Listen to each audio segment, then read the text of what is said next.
Et coucou toi, bienvenue sur la partie 2 du vlog de Paris. La dernière fois je vous ai montré mon départ de Paris et je suis arrivé au Louvre. On avait eu plein de trucs magnifiques, incroyables, c'était super. Des sculptures, des peintures, la Joconde. Et voici la partie 2. Cette fois-ci on va continuer d'aller au Louvre avec une exposition, de nouvelles découvertes, une petite promenade à Paris et une grosse exposition. Sur ce, bon visionnage!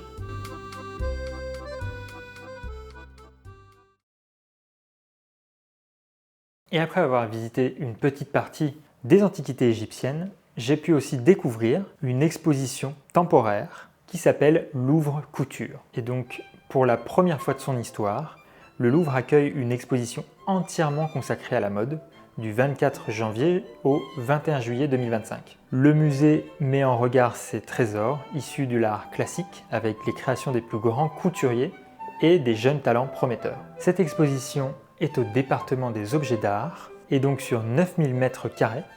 Le Louvre invite à un défilé ou plutôt une déambulation inédite où les silhouettes des plus grands couturiers se mêlent au trésor de son département des objets d'art avec une centaine de créations mythiques, vêtements et accessoires prêtés par 45 maisons de haute couture, entre autres Balenciaga, Karl Lagerfeld, Chanel ou encore Iris van Herpen. Toutes ces créations dialoguent avec des pièces d'art décoratifs qui inspirent encore et toujours les stylistes. D'un bas-relief antique à une tapisserie assez grandiose, en passant par une commode du XVIIIe siècle, l'art va en fait se plier en quatre pour révéler ses plus belles matières et techniques, subtilement réinterprétées dans les créations de couture contemporaines. Ce qui est très intéressant dans cette exposition, c'est que de par un parcours classique, on nous invite à flâner et à découvrir différentes époques au gré des inspirations, que ce soit du Moyen-Âge, des œuvres en ivoire et en pierre, avec des tapisseries majestueuses, des céramiques émaillées ou des armures finement travaillées.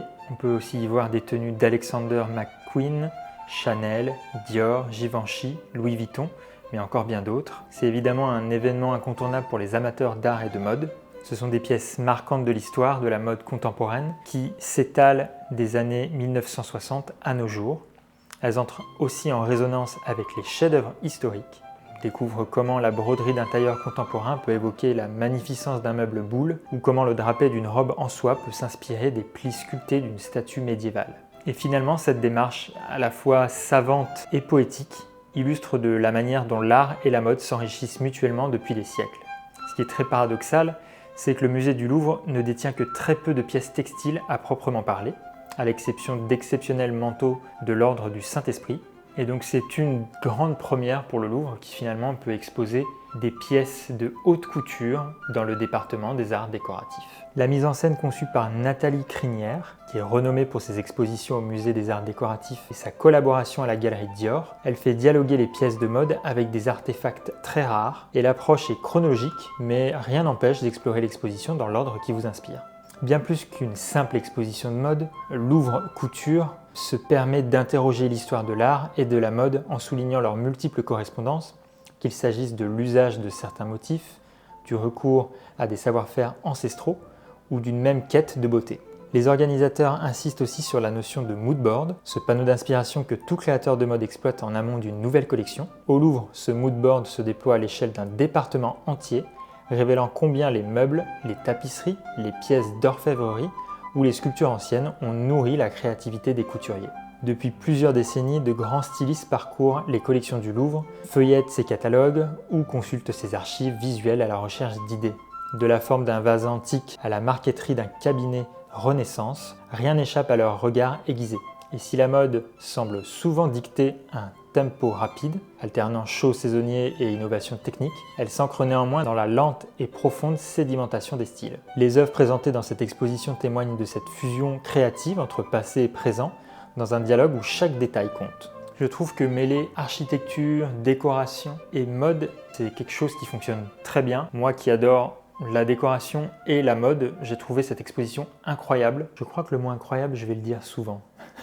Après avoir visité cette exposition juste incroyable, je descends un escalier et là, je vois au fond une espèce de cour intérieure, mais je la vois pas très bien. Et quand je descends les escaliers, là, c'est la surprise. Je rentre dans le département des sculptures. Il abrite une fois de plus une des plus importantes collections de sculptures au monde et la plus riche collection d'œuvres françaises.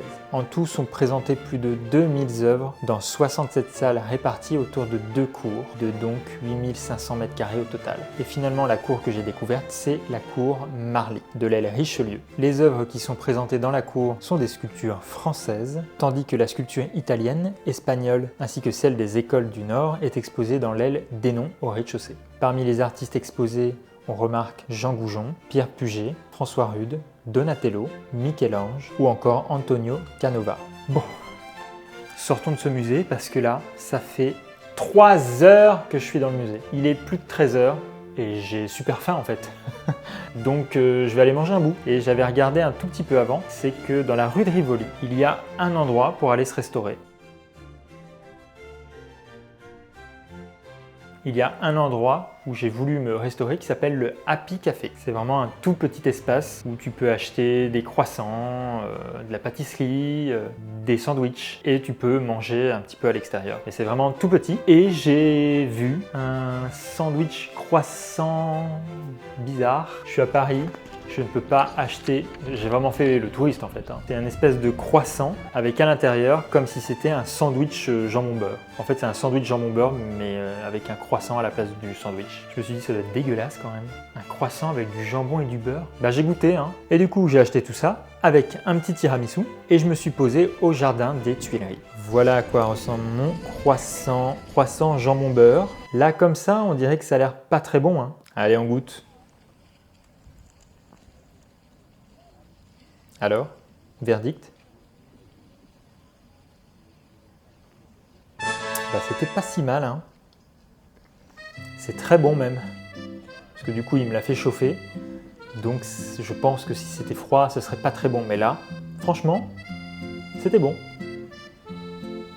Évidemment, je me suis fait des nouveaux amis, parce que dès que tu manges, tu as les pigeons ou les canards qui viennent t'agresser parce qu'ils ont faim. Et bonjour, je voudrais un peu de croissant. Et ensuite, j'ai pris mon petit tiramisu au spéculoos. Et c'est reparti pour la dégustation. Est-ce que c'est bon? Ça a l'air, regardez-le, ce gros morphale. Une fois de plus, c'était très bon. Et après avoir bien bu et bien mangé, j'ai finalement pris la décision de ne pas visiter le Philharmonie. Tout simplement parce que c'était trop loin et que j'avais déjà perdu beaucoup de temps. J'étais resté trop longtemps au musée du Louvre. Je me suis dit que finalement, j'allais rester près du Louvre et du jardin des Tuileries pour ensuite visiter les bâtiments Art Nouveau. Et en me promenant dans le jardin, j'ai vu qu'au bout, il y avait une personne qui faisait d'énormes bulles de savon. Et en plus de ça, il y avait un violoniste. C'était clairement très parisien. Tous les gens autour écoutaient le violoniste. L'écouter attentivement. Les enfants à côté jouaient avec les bulles de savon. C'était très reposant.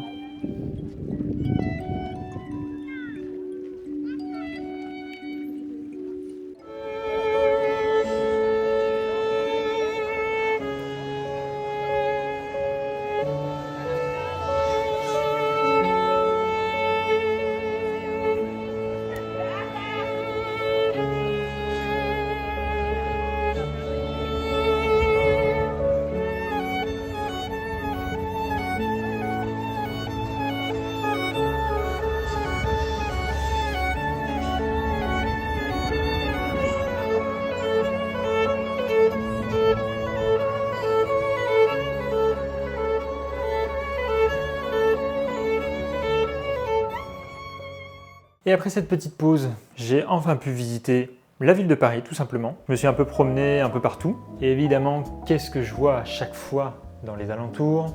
Toujours la même chose, ce petit bout pointu là au bout. Je me suis dit, bon, on est à Paris, autant aller visiter la Tour Eiffel. Donc à chaque fois, je me rapprochais un peu plus d'elle, tout en découvrant la ville, ses appartements haussmanniens, ses bars et ses cafés, ses petites rues pavées, son temps de merde. Oui, il faisait pas très beau. Et enfin, je suis devant la Tour Eiffel. Évidemment, tout le monde connaît la Tour Eiffel, c'est le monument le plus emblématique de Paris. C'est bien évidemment cette tour de fer qui est pudelée. Qu'est-ce que c'est le pudelage? C'est un ancien procédé d'affinage et de la fonte qui consiste à la décarburer dans un four à réverbère à l'aide de scories oxydantes pour obtenir du fer pudelé. La tour fait 330 mètres de hauteur et elle a été construite en 2 ans par Gustave Eiffel et ses collaborateurs pour l'exposition universelle de Paris de 1889. Célébrant le centenaire de la Révolution française, elle a accueilli plus de 300 millions de visiteurs. Et la tour Eiffel est restée le monument le plus élevé du monde pendant 40 ans. Après m'être un peu baladé dans Paris, direction un quartier où il y a beaucoup d'immeubles Art Nouveau, qui est un style de décoration que j'aime beaucoup. On le retrouve dans la décoration intérieure de restaurants célèbres comme le Bouillon Chartier, sur les édicules de métro, dans les grands magasins, sur certaines tombes ou encore sur des affiches de spectacles et des publicités de l'époque. Le style se retrouve également dans l'architecture de nombreuses façades d'immeubles à appartements, maisons et hôtels particuliers dans la plupart des arrondissements de la ville. Les maîtres d'œuvre de cette architecture Art Nouveau à Paris sont nombreux. Les plus connus et les plus prolifiques furent Hector Guimard, concepteur des édicules de métro, du Castel Béranger ou encore de l'hôtel Mézara, et Jules Labriotte, auteur entre autres du 29 avenue Rapp ou du Céramique Hôtel. En revanche, à Paris, la plupart des architectes produisent ces bâtiments ne sont pas que des bâtiments Art Nouveau, ils mélangent plusieurs styles. Ainsi, Labriotte ou Charles Plumet utilisent régulièrement pour base des structures du XVIIIe siècle sur lesquelles ils grèvent des éléments Art Nouveau. L'Art Nouveau, c'est un mouvement artistique de la fin du XIXe siècle et du début du XXe siècle qui s'appuie sur l'esthétique des lignes courbes et il met en avant les motifs floraux. Ce mouvement est né en réaction contre des dérives de l'industrialisation et de la reproduction des anciens styles. C'est un mouvement soudain et rapide qui connaît un développement international. Il se caractérise par l'inventivité, la présence de rythmes, de couleurs et d'ornements inspirés de la faune et de la flore. On peut considérer que le mouvement Art Nouveau, qui est apparu au début des années 1890, atteint son apogée plutôt en 1905. Quelques années avant la Première Guerre mondiale, ce mouvement il évolue vers quelque chose de plus géométrique, caractéristique du mouvement artistique dominant des années d'après, qui est l'Art déco. Et après cette petite balade, il est grand temps que je visite une autre exposition où j'ai pris mon billet 1 mois et demi à l'avance parce qu'il y avait quasiment plus de place. Ça se situe au Grand Palais. Il est situé en bordure des Champs-Élysées face au Petit Palais, dont il est séparé par l'avenue Winston Churchill dans le 8e arrondissement, et ses 77 000 m² abritent régulièrement salons et expositions. Il est édifié à Paris à partir de 1897 pour l'exposition universelle, prévue du 15 avril au 12 novembre 1900, en lieu et place du vaste mais inconfortable Palais de l'Industrie en 1855. Et donc là, je vais pouvoir enfin visiter cette exposition que j'attendais avec impatience. C'est une exposition qui est présente du 10 janvier au 31 mars 2025. Donc dépêchez-vous. Et donc le thème, c'est du cœur à la main, Dolce & Gabbana. Dolce & Gabbana, je ne sais pas si je le dis bien, mais voilà, vous avez compris le truc. Réunissant pour la première fois les créations uniques de la maison de mode et de luxe, Dolce & Gabbana est une lettre d'amour ouverte à la culture italienne, source d'inspiration constante de Domenico Dolce et Stefano Gabbana. L'exposition retrace l'itinéraire esthétique de leur création, d'abord portée dans leur cœur, puis exécutée à la main dans leurs ateliers. Cette exposition explore une approche singulière dans le monde du luxe, faite d'élégance et de sensualité, mais aussi d'humour, d'impertinence et d'extravagance. Les modèles exposés, des pièces uniques réalisées par des artisans italiens dotés de savoir-faire incomparables, mettent en évidence les différents éléments de la culture italienne qui nourrissent les créations de Dolce & Gabbana. L'exposition, selon un parcours thématique, reflète la richesse de leurs inspirations puisées dans l'histoire de l'art italien, l'architecture, l'artisanat, les cultures régionales, la musique, l'opéra, le ballet, le cinéma, les traditions folkloriques, le théâtre et bien sûr la Dolce Vita. Plus de 200 robes, 300 accessoires et objets de joaillerie fabriqués à la main, 130 meubles et antiquités défilent sous vos yeux. La scénographie est juste incroyable, je sais, je le dis encore, mais là, elle est vraiment folle. C'est une scénographie immersive. L'exposition se vit comme un voyage sensoriel en 10 salles et 10 atmosphères, comme les 10 chapitres d'une histoire où l'extravagance côtoie l'élégance. Couleurs, lumière, musique et ambiance olfactive, vous entrez dans un décor aussi théâtral qu'un défilé de mode. Brodeurs, orfèvres, tisseurs, derrière chaque création Dolce & Gabbana, il y a un travail méticuleux des meilleurs artisans italiens. L'exposition met en lumière ces mains d'or qui transforment des matières précieuses en œuvres d'art. Ici, le luxe rime avec tradition et excellence. C'est parce qu'ils font partie des rares créateurs de mode qui sont à la fois fondateurs et propriétaires de leur maison de couture que Dolce et Gabbana ont pu réaliser ce rêve. Exubérance, impertinence, passion, l'exposition célèbre vraiment cette liberté de créer sans limite. Et donc le titre de cette exposition, qui est donc du cœur à la main, ça traduit en fait l'itinéraire esthétique des plus belles créations de Dolce et Gabbana, d'abord portées dans leur cœur, puis exécutées à la main dans leurs ateliers. On arrive facilement à rentrer dans leur univers tellement c'est immersif et où s'entremêlent en fait imagination, magie, légende et réalité.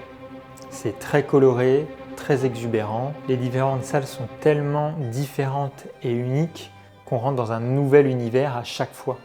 Par exemple, le choc visuel est immédiat dès la première salle du parcours, derrière l'imposant rideau de velours noir au centre de la salle, dont les murs sont recouverts jusqu'au plafond d'une accumulation de tableaux aux encadrements dorés, un grand podium sur lequel trônent des modèles montrant l'amour de Domenico Dolce et Stefano Gabbana pour les artisans du fatto à mano italien. On peut aussi voir dans la troisième salle un changement d'ambiance avec des habits créés qui expriment la part de divin qui demeure en chaque être humain. Leur collection automne-hiver 2019-2020 s'inspire notamment des mythes immortalisés sur la céramique grecque antique. Les divinités sont exposées ici sur les marches d'un édifice évoquant le temple de la Concorde d'Agrigente.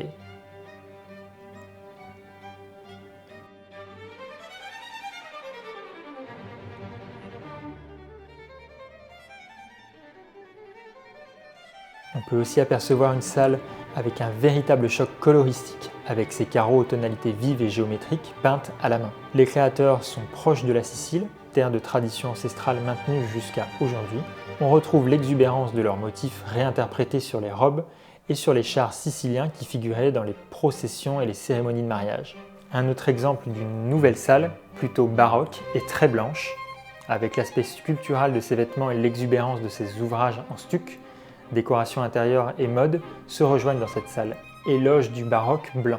Fascinés par le travail de l'artiste Sperpota, les couturiers revisitent en textile la décoration intérieure en stuc, en vogue au XVIIe et XVIIIe siècle en Sicile. Cette technique est basée sur un mélange de chaux, de plâtre et de sable, sur une armature de bois et de fil de fer, puis enduite d'un mélange de chaux hydraté, de gypse et de marbre réduit en poudre afin de leur donner un éclat et une blancheur incomparables. On peut aussi être plongé dans le noir où flotte un doux et délicat parfum.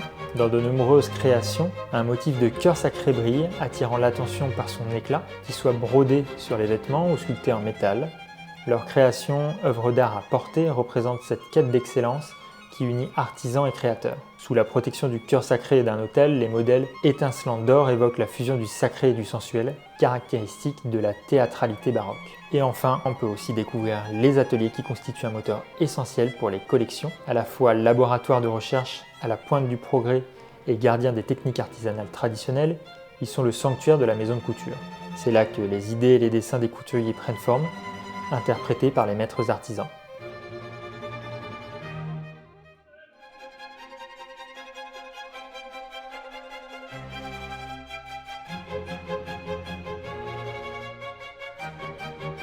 On peut aussi y voir d'autres salles, comme la salle opéra et ballet, une salle remplie de miroirs et de lustres qui jouent avec les reflets. Toutes ces salles mettent en lumière de manière très significative les œuvres Dolce & Gabbana. C'est juste l'exposition de mode la plus incroyable que j'ai vue de ma vie. Je regrette vraiment pas d'y être allé et surtout d'avoir pris mes billets très tôt.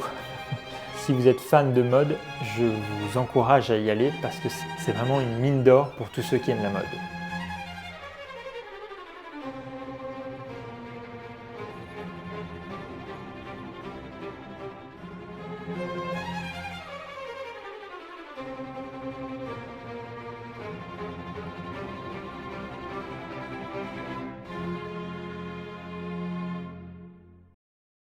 Et après toutes ces péripéties, la journée est enfin terminée. C'était une journée très longue. J'ai finalement pas fait énormément de choses, mais j'ai quand même visité pas mal d'expositions. J'ai quand même visité deux choses très importantes, c'était le musée du Louvre et l'exposition de Dolce & Gabbana.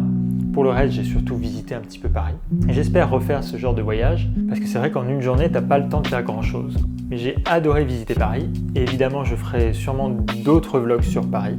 Ça m'a redonné envie de faire des vlogs d'ailleurs de manière générale. J'en ferai sûrement un aussi sur Lyon, même plusieurs je pense. Ce serait bien peut-être que je fasse un vlog par arrondissement. Je ne sais pas si j'aurai assez de contenu pour le faire, mais ça pourrait être marrant. N'hésitez pas à me dire dans les commentaires si vous avez aimé ce vlog sur Paris. Dites-moi si vous en voulez plus. J'étais très content de visiter la capitale. Si vous avez aimé cette vidéo, n'hésitez pas à la liker.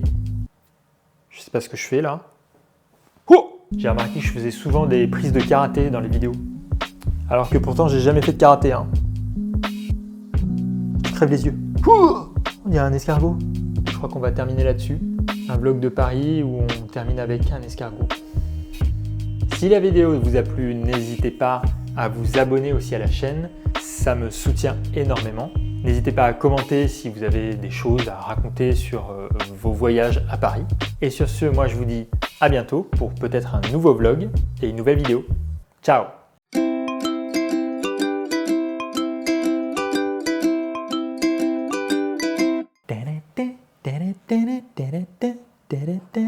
Et à bientôt!